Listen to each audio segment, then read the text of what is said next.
Hello, everyone. Welcome to Read with Hadmi podcast. This is the voice of Omoshalewa, your host. So, on today's episode, I am very excited, and that is because we are starting our book proper. We're starting part one, chapter one of this book, The Power of Self Discipline No Excuses by Brian Tracy. Now, part one is titled Self Discipline and Personal Success. Self-discipline and personal success. Your success in life depends more on the person you have become than on the things you do or acquire. As Aristotle wrote, the ultimate aim of life is the development of character. In these chapters, you will learn how to develop and use discipline in order to become an excellent person. You will learn how to develop greater self-esteem, self-respect, and personal pride. You will learn the essential disciplines required for personal greatness and how to build them into your own character and personality. So let's move on. We're starting chapter 1, and the title of chapter 1 is Self-Discipline and Success. Self-discipline and success. There's a quote by Plato which says, the first and best victory is to conquer self. Why do some people accomplish so much more in their personal and professional lives than others? This question has occupied some of the very best minds throughout human history. More than 2,300 years ago, Aristotle wrote that the ultimate aim of human life is to be happy. He said that the great question that each of us must answer is, how shall we live in order to be happy? Your ability to ask and answer that question correctly for yourself and then to follow where your answer leads you will largely determine whether you achieve your own happiness and how soon. Now, let's begin with our own personal definition. How do you define success? If you could wave a magic wand and make your life perfect in every way, what would it look like? Describe your ideal life. If your business, work, and career were ideal in every way, what would it look like?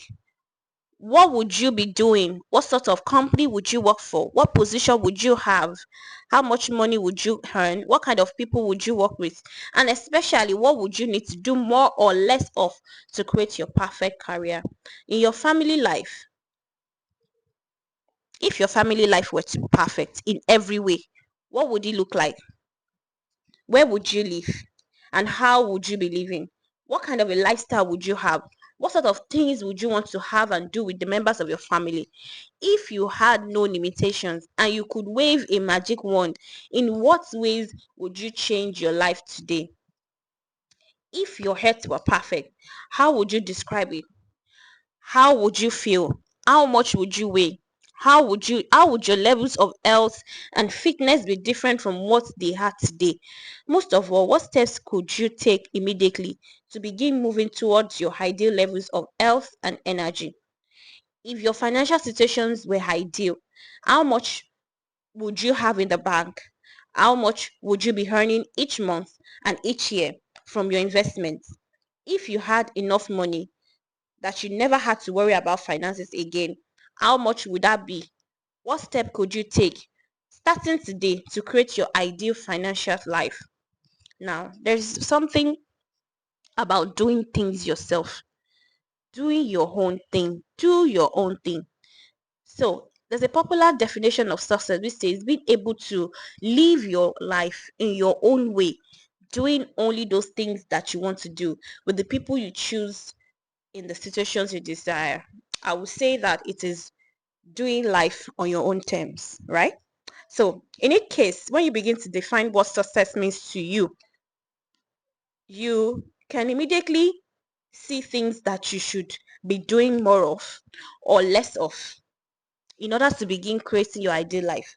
And the biggest thing that holds you back from moving in the direction of your dreams is usually your favorite excuses and a lack of self-discipline. In the last episode, we talked about favorite excuses. Like, these are the major drawbacks.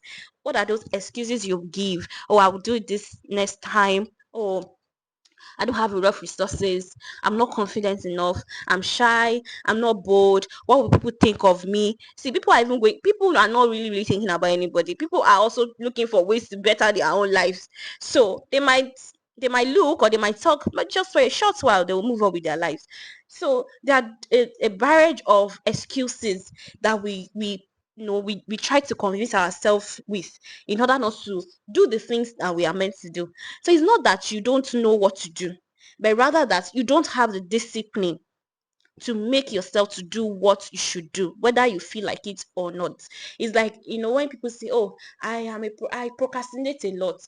I am a procrastinator." Sometimes in the past I also used to say, "Oh, I procrastinate a lot," but it's opened my eyes to see that it's actually that you lack self-discipline. When you put structure in place, when you say, okay, you outline your routine, I must do this, I must take this step, you will realize that you begin to achieve your goals. You begin to work towards your success. So it is not that you don't know what to do, but rather that you don't have the discipline to make yourself to do what you should do, whether you feel like it or not. It has nothing to do with our feelings, it has nothing to do with our emotions. Now, in our society, the top 20% of people earn 80% of the money and enjoy 80% of the riches and reward. So this is called Pareto principle. Your first goal is in your career should be to get into the top 20% in your chosen field. Now, in this 21st century, we all agree that there's a premium on knowledge and skill, right? The more knowledge you acquire and the greater the skill that you apply, the more competent and valuable you become. So people actually seek out people that have more knowledge in a particular thing, people that have developed their skills in that area, and they become so valuable. As you get better at what you do, your income earning ability increases like compound interest. So, the majority of people, the bottom 80%, they make little or no effort to upgrade their skills. So it was determined that it is only the top people in every field who are committed to continuous improvement. And I think the top people are committed to keep improving themselves because they don't want to leave the position. They don't want to fall from the top 20% to the 80%. And that is why they keep in, developing themselves, making sure that they are increasing their value day by day. Because of this increasing disparity of productive ability based on knowledge, skill, and hard work, the top 1% of people in America today control as much as 3% of the financial assets, starting with nothing. So, interestingly, almost everyone starts out the same in life with little or nothing. Almost all fortunes in America and worldwide are first generation. Yes, we have some old monies, but most majority are first generation. This means that most individuals started with little or nothing and they earned everything they own in their current lifetime. A lot of wealthy people, multi-billionaires such as Bill Gates, Warren Buffett, Larry Ellison, Michael Dell, and Paul Allen are all first generation billionaires. In their book, The Millionaire Next Door, Thomas Stanley and William Danko interviewed more than 500 millionaires and surveyed 11,000 more over a 25-year period. They asked them why they felt they had been able to achieve financial independence when most of the people around them who started at the same place were still struggling. Fully 85% of this new generation of millionaires replied by saying something like, I don't have a better education or more intelligence, but I'm willing. I was willing. I was determined to work harder than anyone else. So they realize that they are actually at disadvantage in one area of their life. They know that they don't have some things that other people have, and they were so determined to put in the work. Hard work is the key. The indispensable requirement for hard work is self-discipline. Success is possible only when you can overcome the natural tendency to cut corners and to take the easy way. Lasting success is possible only when you can discipline yourself to work hard for a long, long time. I started my own life with no money or advantages. For years, I worked at laboring jobs at which I earned just enough to get from paycheck to paycheck. I stumbled into sales when I could no longer find a laboring job, where I spun my wheels for months before I began to ask this question. Why is it that some people are more successful in selling than others? So one day, a top salesman then told me that the top 20% of salespeople earn 80% of the money. I had never heard that before. This meant that the bottom 80% of salespeople had to be satisfied with the remaining 20%, with which was left over and over. So after the top people have taken their own share, the remaining will be shared among the 80%. I decided then and there that I was going to be in the top 20%. This decision changed my life. Now, let's talk about the great law, the law of sowing and reaping, the law of cause and effect. The law of cause and effect is also the same thing or similar to the law of sowing and reaping. And this law says that whatever you put in, you get out. It also says that whatever you are reaping today is a result of what you have sown in the past. Meaning that if you're not getting your desired results, I think you need to change the crop you are planting. So plant a new crop. Begin doing more of those things that lead to success and to stop engaging in those activities that lead to nowhere. No, that leads nowhere. Success is predictable. Success is not an accident. Just as failure is not an accident. You succeed when you do what other successful people do over and over until those behavior become a habit. Likewise, you fail if you don't do what successful people do. Nature is not biased. Nature doesn't care. What happens to you is simply a matter of law, the law of cause and effect. So, there's something that is called default mechanism. We fall back to our default mechanism when we are not putting self-discipline in place. So, in the absence of self-discipline, your default mechanism is to we begin to play.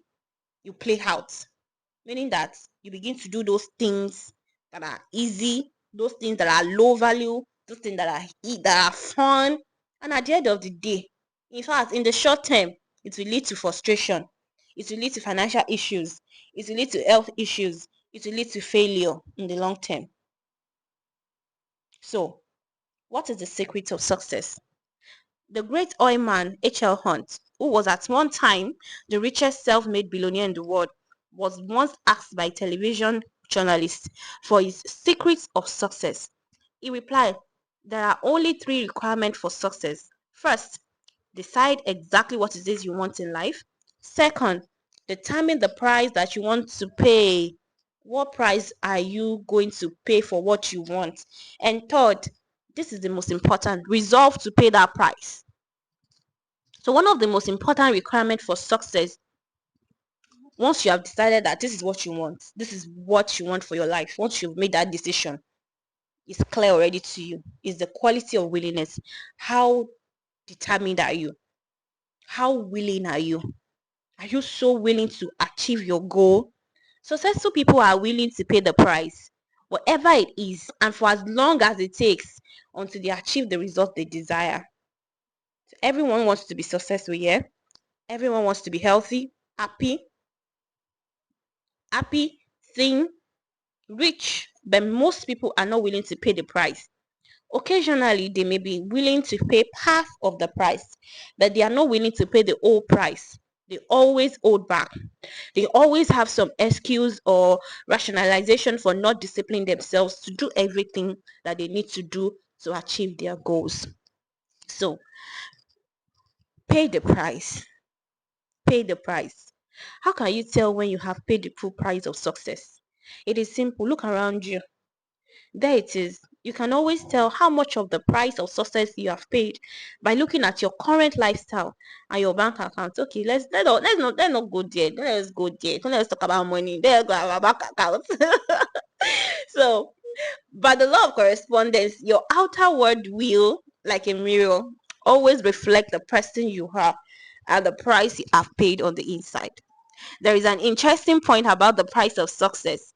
It must always be paid in full, just like the way Jesus Christ paid for us in full and in advance. Success, however you define it, is not like a restaurant where you pay after you have enjoyed your meal. Instead, it is like a cafeteria where you can choose whatever you want, but you must pay for it before you eat. See, this is the beauty of reading. Sincerely, you will always learn new things. This is why I love reading. Now, I know the difference between a restaurant and a cafeteria. So, a restaurant, you sit, you place an order, you eat to your satisfaction. So, after eating, that is when you pay. But in a cafeteria, you will pick your food, you place your order, and before you eat, you pay. So, success is like a cafeteria. It's not like a restaurant. Success is a cafeteria. You have to pay in advance before you get it. Motivational speaker Zig Ziglar says the elevator to success is out of order, but the stairs are always open. So there is no elevator to success. There's no quick fix. Whatever you achieve by cutting corners will go down the drain. It will collapse. There is an adage in Yoruba that says that the house that is built using saliva, you use saliva to mold a house, especially when kids, all these bird house that we built when we were young, we look for sand or mud and then we put water. But this one is not water, is saliva. What we crash the house is a very, very light um rain. It's not even rain, dew. Dew. Nice dew. Morning dew. Deal is what will crash that house. A house that is built using saliva. Just like what Zig Ziglar said. The elevator to success is out of order. There is no elevator. You have to be willing to take the stairs because the stairs are always open. So we're going to take a pause today on today's episode. Yes, we are not done with chapter one, but we are taking a pause. I want us to think on these things. I want us to, ruminate on today's read. It's a whole lot, even for me. It's been a whole lot. I've been looking at my life. Okay, how can I implement these things? How can I improve my habits to become to enhance self-discipline? So we have come to the end of today's episode of Read with Hadini. I want us to comment, share, subscribe so that you can get notified anytime a new episode is uploaded. I want to hear from us. I want us to comment. I want us to share your own views about the relationship between self-discipline and personal success.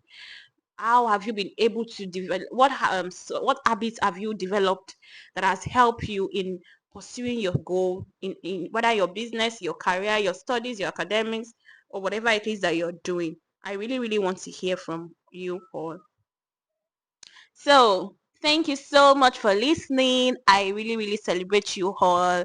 So until I come your way on the next episode of Read with Hadini, stay healthy, stay hydrated, eat your fruits and vegetables, cover up yourself, and don't forget to listen to today's episode and other episodes on self-discipline. Until I come your way, next episode, take care of yourself. Bye.